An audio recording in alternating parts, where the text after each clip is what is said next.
nakikita ko parang sobrang love ka na Mr. Right. Sobrang love ka na ni Mr.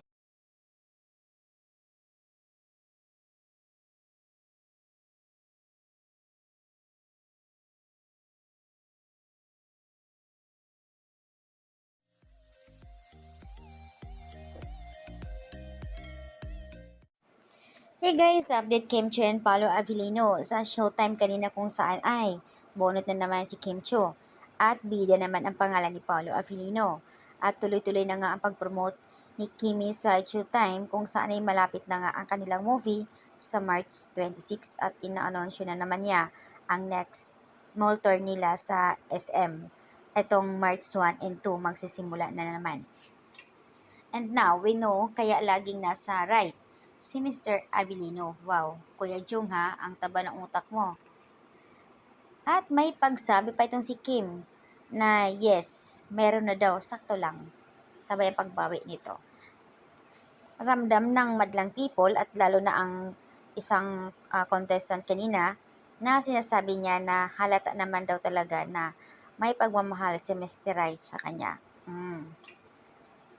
At syempre naman, kinilig naman itong si Kimi. Si Kimi na mismo nagsabi ngayon na siya si Mr. Right. Si Paolo Avellino walang iba. Mayroon na talagang sapatan lang na, kumbaga, inonovina niya para di sila magkakahiwalay at sa simbahan ang punta. Ang ganda ng sagot hindi yung pagyayabang. Kasi hindi naman din niya alam kung hanggang kailan.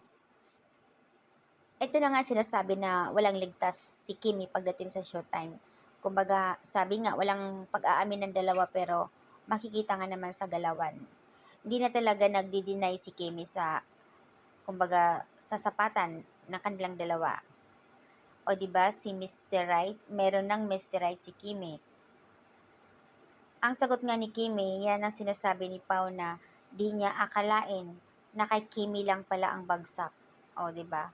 Noong time na grand media conference, na binitawan ni Paulo yan, na hindi niya akalain na kay Kimi lang pala ako babagsak.